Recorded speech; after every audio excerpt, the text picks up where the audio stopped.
Oi, guardiões! Eu sou a Ana, eu sou engenheira da FAMAB e eu trabalho no setor de unidade de conservação.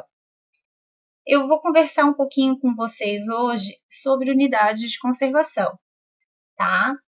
Antes de a gente entrar no assunto unidade de conservação, a gente precisa saber algumas definições, tá? A gente precisa saber as definições dos recursos ambientais. Então, vamos lá. O que é a atmosfera? A atmosfera é a camada de ar que envolve a Terra. Águas interiores. O que são águas interiores? São os lagos e os rios. São as águas que estão dentro do continente. As águas superficiais são as águas que, ao se acumularem, são escoadas formando rios, lagos, lagoas e pântanos. Elas não penetram no solo. Essas águas, elas escoam, não penetram no solo. As águas subterrâneas é o excedente de água de chuva que percorre camadas abaixo da superfície do solo e preenchem os espaços vazios entre as rochas, formando os aquíferos. Os estuários são ambientes de transição entre o rio e o mar. A gente viu um pouquinho sobre estuários na live do Rio Biguaçu, e outro estuário bem conhecido aqui da região é o estuário do Rio da Madre, na Guarda do Embaú, em Palhoça. Mar territorial é uma linha imaginária de 22 quilômetros a partir da linha da costa. Então, a gente traça essa linha imaginária de 22 quilômetros, tá? E todo esse trecho é chamado de mar territorial. Tá? Aqui, ó, uma linha imaginária de 22 quilômetros. O solo é a rocha em decomposição. E o subsolo é a camada mais profunda do solo, até chegar na rocha. Então, e todos esses elementos são os elementos da biosfera. Então, o que são unidades de conservação? É um espaço territorial e os seus recursos ambientais, que são esses que a gente viu agora, com limites definidos, incluindo águas jurisdicionais, que são águas interiores e espaços marítimos. Então, a unidade de conservação é um espaço territorial, é um espaço de terra e seus recursos ambientais, e tudo aquilo que a gente viu até agora, com limites definidos, limites estabelecidos, incluindo águas jurisdicionais, águas interiores e espaços marítimos, com características naturais relevantes, alguma característica que chame a atenção, que precise ser preservada. E para entender um pouquinho mais de unidade de conservação, a gente precisa saber a diferença de dois termos: preservação e conservação. Tá? O que é preservar? É proteger a natureza sem interferência humana. A natureza, quando é preservada, ela é intocada. E o que é conservar? É proteger a natureza com o uso racional dos seus recursos. Quando a natureza é conservada, existe um manejo sustentável dos seus recursos, tá? Por que a gente tem que entender sobre essa diferença de preservação e conservação numa aula de unidades de conservação? Porque a gente tem dois grupos de unidades de conservação: as unidades de conservação de proteção integral e as unidades de conservação de uso sustentável. Nas unidades de conservação de proteção integral, é feita a proteção permanente, total da natureza, sem a presença de pessoas e sem atividades extrativistas. Quando a proteção é integral e a gente preserva a natureza, é permitido, dependendo do local, o uso indireto dos recursos naturais. Então, o que são os usos indiretos dos recursos naturais? Que são aqueles que a gente viu no começo da aula. São os usos que não envolvem consumo, não envolvem coleta e não causam dano aos recursos, tá? Por exemplo, recreação em contato com a natureza, tá? Eu posso fazer um pedalinho, talvez eu possa andar de stand-up numa lagoa. Eu posso fazer turismo ecológico, eu posso fazer uma trilha, né? Eu posso permitir uma pesquisa científica numa unidade de conservação de proteção integral. Eu posso deixar algum pesquisador entrar dentro dessa unidade e pesquisar um animal que tem lá dentro, uma espécie de planta que tem lá dentro, uma árvore. Eu posso permitir educação ambiental, eu posso levar uma turma de escola para conhecer um lugar nessa unidade de conservação. As categorias que existem de unidade de conservação de proteção integral são estação ecológica, reserva biológica, parque nacional, monumento natural e reserva da vida silvestre. Refúgio da vida silvestre, tá? As unidades de conservação de uso sustentável.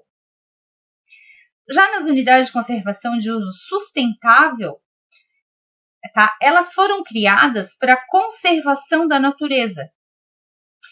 Lembrando, o que é conservação? É a proteção com o uso racional da natureza. Uma unidade de conservação de uso sustentável, ela tenta conciliar a presença humana em áreas protegidas. Nesse grupo são permitidas atividades que envolvem a coleta e o uso dos recursos naturais, desde que praticadas de forma de que sejam mantidos constantes os recursos ambientais. Então, eu posso utilizar os recursos das unidades de conservação de uso sustentável, mas eles têm que ser mantidos constantes, tá? Nessas unidades de conservação de uso sustentável, pode existir a presença de comunidades tradicionais locais e suas atividades extrativistas. Então, quem que pode ser essas atividades, essas comunidades tradicionais locais? Podem ser, aqui no caso aqui da região de Biguaçu, por exemplo, podem ser índios, pescadores, quilombolas, tá? Tem vários outros exemplos de comunidade tradicional local. Seringueiros, tá? Caboclos. Mas aqui na nossa região a gente tem esses 3 exemplos. As categorias do grupo de unidades de conservação de proteção de uso sustentável são as APAs, que são as áreas de proteção ambiental. A gente tem o exemplo aqui da APA do Inhatomirim. As áreas, que são as áreas de relevado interesse ecológico.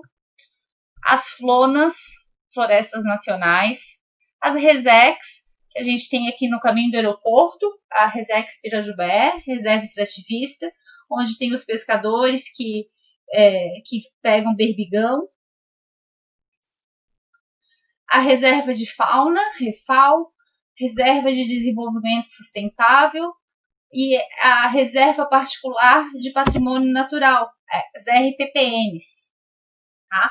A gente tem aqui no município de Biguaçu uma RPPN que pega Biguaçu, Antônio Carlos, acho que Major Gersino também, RPPN de Caraguatá, tá? E a gente vai visitar, ela é uma reserva muito importante, tá? Para manutenção da floresta da Mata Atlântica, e também é realizado várias solturas de animais, inclusive de puma, na RPPN de Caraguatá. É um lugar muito legal para a gente visitar E assim que acabar essa pandemia, assim que melhorar tudo isso, a gente vai conseguir visitar lá. Quem que pode criar e cuidar das unidades de conservação? O Brasil, através do ICMBio, ele cuida das unidades de conservação federais. Por exemplo, a APA do Anhatomirim, a Rebio Arvoredo, são unidades de conservação federais. Tá? O estado de Santa Catarina, através do IMA, ele cria e cuida de unidades de conservação estaduais. O Parque do Tabuleiro, Parque Estadual Serra do Tabuleiro, aqui quem vai para Palhoça aqui, que pega vários municípios, é uma unidade de conservação que o IMA que gerencia. O Parque do Rio Vermelho, Parque Estadual do Rio Vermelho também, lá no Moçambique, é o IMA que cuida. Os municípios, em Biguaçu, no caso, por exemplo, a FAMAB, cria e cuida das unidades de conservação municipais. No caso, em Florianópolis, a Floran, a Fundação do Meio Ambiente de Florianópolis. Aqui, a Fundação do Meio Ambiente de Biguaçu. Tá? A gente já viu o que é uma unidade de conservação de proteção integral. A gente vai falar um pouco agora da unidade de conservação de proteção integral que existe em Biguaçu, que é o Parque Natural Municipal Serra de São Miguel. A área dele, o tamanho dele é de 12.260.000 metros quadrados, ou seja, 1.226 hectares. 1 hectare é igual a 10 mil metros quadrados, tá? Ele faz parte, ele pega aqui a vizinhança aqui dos bairros Prado, Saudade, São Miguel e Tijuquinhas.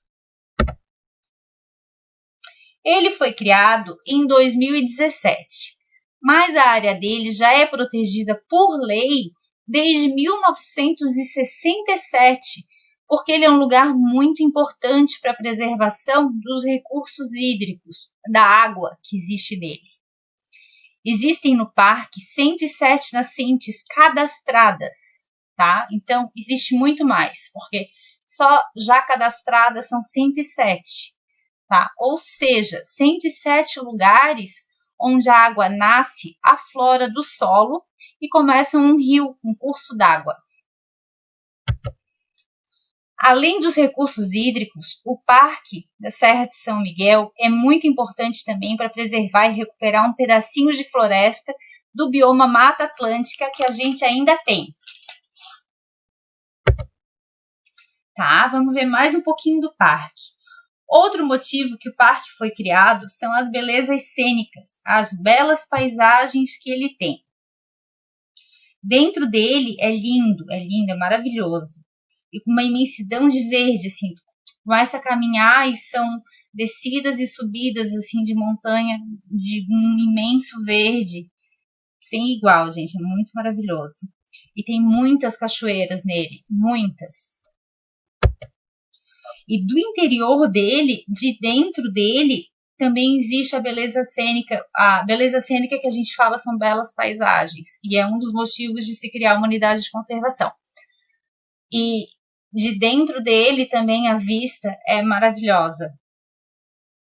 A gente tem de dentro dele uma vista privilegiada de toda a Bahia Norte, da Ponte Hercílio Luz e de Antônio Carlos também. A gente consegue ver lá do leste-oeste. Por ele ser uma área de morro e por ter todo um cume de montanha dentro dele, ele ser, né, uma cadeia de montanhas, consegue ver toda a parte leste, todo o oceano, e toda a parte oeste, todo o continente. Já foi falado um pouquinho sobre a importância histórica da água do parque, né? Ali tem uma captação de água para abastecimento público de aproximadamente 9.100 habitantes, tá? Além de toda a captação individual que se faz através de mangueira, dos habitantes que estão na parte abaixo do parque. Toda aquela população que mora ali, Prado, Saudade, Tijuquinhas, São Miguel, que está abaixo do parque, faz o uso da água diretamente do parque, tá? Capta a água por mangueira direto do parque. A fauna do parque também é muito rica e é um dos principais motivos que a área precisa ser preservada. É preservada e precisa continuar sendo. Aqui alguns exemplos de anfíbios, tá? Que a gente tem lá. Aqui o sapo cururu, que eu acho que vocês já conhecem, né? De histórias. É aquele sapo que dizem que, se chegar perto do sapo, ele joga um veneno em ti. É o sapo cururu, que quando ele se sente ameaçado, ele tem essas glândulas do lado dos olhos que soltam um leite, um líquido leitoso esbranquiçado, mas só se ele se sente muito ameaçado, né? Essa perereca que existe no parque, ela está vulnerável, né? Está acabando na natureza. Aqui um pouco dos répteis que tem no parque, tá? A jararaca pintada, a jararacuçu, é uma cobra muito grande, ela chega a uns 3 metros.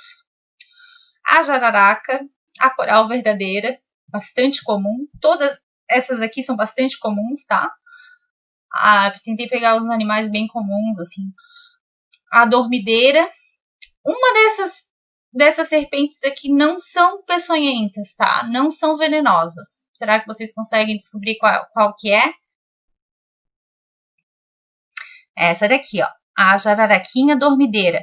Ela também é chamada de papalesma. Ela é completamente inofensiva. Ela mal se mexe, assim, ela é muito dócil. Só que, qual o grande problema dela? Ela é muito parecida com um filhote de jararaca, tá? Então, na dúvida, vamos achar que é um filhote de jararaca e vamos achar que é peçonhento, tá? A avifauna do parque é muito, muito rica. Tem vários animais ameaçados de extinção, tá? Aqui um exemplo, a saíra militar, tá? É um passeriforme. Passeriforme são passarinhos, tá? A saíra militar é um passeriforme ameaçado de extinção. O tangará é o capitão do mato, que eu falei na live do parque, né? Da trilha do parque, que eu falei, a trilha do tangará. A gente colocou o nome de trilha do tangará, porque eles são animais bastante comuns no início ali da trilha, e eles têm o nome popular de capitão do mato, porque na época da escravidão, os verdadeiros capitães do mato, que eram os homens que cuidavam dos escravos, eles localizavam os escravos escondidos na mata pelo canto desses passarinhos. Que esses passarinhos anunciam qualquer movimentação estranha no meio do mato, né? Eles são que nem as gralhas. Então, os capitães do mato, homens, eles procuravam o canto desses animais e assim localizavam os escravos escondidos. Então, o nome popular desse animal ficou como o capitão do mato. Um pouquinho da mastofauna do parque, dos mamíferos. É muito rica a mastofauna, e a gente está no meio da cidade, né? E do lado da BR a gente tem um elevado número de mamíferos ali. A gente tem a irara, o macaco-prego, a cutia, gato do mato, bugio, cachorro do mato, a jaguatirica, e a gente tem alguns relatos de presença de pumas, tá? Do leão-baio, ali nos arredores ali. Então, a gente está investigando se realmente existe vestígio, se existe a presença de pumas, é o leão-baio, né, a sussuarana, ali no parque. A gente está torcendo para que exista, e a gente tem a cadeia todinha, né, a cadeia alimentar toda completa. E por isso a importância de ter esse ambiente tão preservado no meio da cidade, para ter esses animais, toda essa cadeia alimentar tão equilibrada, ter esse equilíbrio ecológico ali no meio de uma cidade. Imagina se acontece algum desequilíbrio, algum desmatamento, alguma coisa, o problema ambiental que a gente vai ter, né? Esses animais, esses predadores, aqui tudo maioria predador, ó. O puma, a jaguatirica, o gato do mato, o cachorro do mato, maioria aqui grandes predadores, né? Imagina esses animais procurando alimento num desequilíbrio. Ali eles estão completamente equilibrados, eles acham seus alimentos no parque, eles não precisam sair dali para buscar alimento. Então, é muito importante a gente ter essas áreas verdes preservadas, esses grandes espaços verdes preservados, tá? Para conseguir conciliar o desenvolvimento urbano com a vida selvagem sempre, tá? E é isso, pessoal. Acho que era mais ou menos essa mensagem que eu queria passar para vocês. Qualquer coisa, vocês me escrevam ali no Insta dos Guardiões ou mandem um zap ali no grupo, alguma coisa que eu respondo, qualquer dúvida, qualquer comentário, eu faço questão de responder a vocês, tá bom? Tchau, tchau.